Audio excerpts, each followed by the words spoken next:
been working with Whirl for 19 years. I feel like I've gotten to watch her grow up from a youngster. So I've definitely fallen head over heels for the tiger species because of Whirl. Whirl really appreciates when people are around and she really wants you to pay attention to her. Hi, I'm Dr. Mike and welcome back to another edition of Wild Rounds. I am here today in front of our tiger habitat, and I think for every zoo visitor that comes to the zoo, there's always a favorite animal. It may be Brutus and Titus, our iconic lions. It may be Hudson, our polar bear. For many of our guests, it's Whirl, our tiger, who is right behind me here. And Whirl is 19 years old this year, which is just an incredible achievement for a tiger to get to that age. But with that comes a lot of geriatric care and considerations around how we take care of our aging animals here at the zoo. So today I am joined by Dr. Sathya, our Senior Vice President of Animal Health, Welfare, and Science here at the zoo, and thought we would take an opportunity today to just talk for a little bit about all the care that goes into our older animals as they reach those golden years of their life, and specifically Whirl and some of the health challenges that we're seeing in her as she ages. So we do a lot of older animal care here at the zoo. It's true.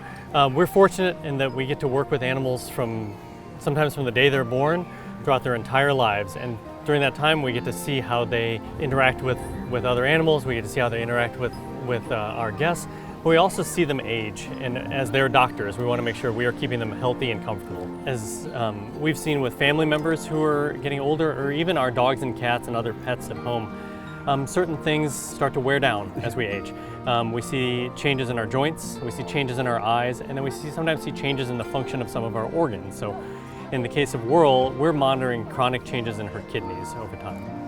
And that's something that we've started to see some deterioration in with her. And at 19 years old, it's not unexpected, but those changes in a kidney are irreversible. It's more what we think of as just palliative and keeping her comfortable and healthy. Correct, yeah.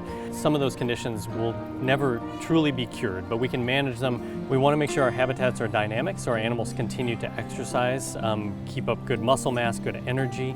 So you can see Whirl is walking throughout her habitat. Her habitat has a nice large pool. As she ages, as her joints start to show signs of arthritis, and as her kidney disease advances, we want to make sure that she's keeping up good muscle mass and good activity. So having a dynamic habitat that has elevation is really helpful for keeping her muscle mass optimal. That'll keep her comfortable. For almost 2 decades, our guests have had the opportunity to see Whirl here at the zoo, and so it's going to be a difficult goodbye when we finally get to that point. And that's something that our entire zoo family wrestles with when we reach those kinds of conversations. No different than saying goodbye to a beloved dog or cat that's part of your family. We struggle with that same decision making with all of our animals here at the zoo when we get to that point. Yeah, absolutely. Euthanasia or end-of-life care is a really special and specific challenge, but it's also a privilege and a responsibility that we carry very deeply. Being responsible for the care of these animals throughout their entire life, from birth until death, we need to really pay close attention to the things that make that animal herself.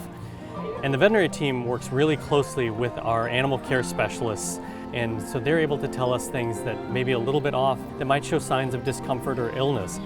It's a really special relationship that the animal care staff have with their animals, and they work with them day in and day out, every day of the year, and so they know them incredibly well. Absolutely, yeah. We're a large team, a large family that's here to take care of all of the animals that live here.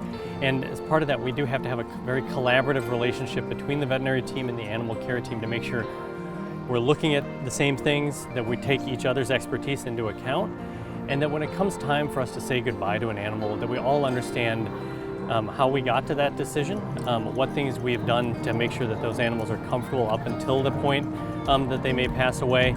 And we're all in agreement that it is the best thing for an animal to be able to give them a peaceful, comfortable passing when their time comes. Yeah. It's one of the gifts of veterinary medicine in many ways, and I think, you know, as a veterinarian, people often assume that the euthanasia is the toughest part of the job, and while it's not easy and it's always hard in the moment, it is a time where we're able to make a difference before an animal gets to the point where it's deteriorated to the point of suffering. That's correct. And in the wild, an Amur tiger might live to be 10 years old. That's a normal, healthy lifespan for her species in the wild. In zoos, they have the potential to live much longer. We're able to provide consistent nutrition for them, provide medical care throughout their lives.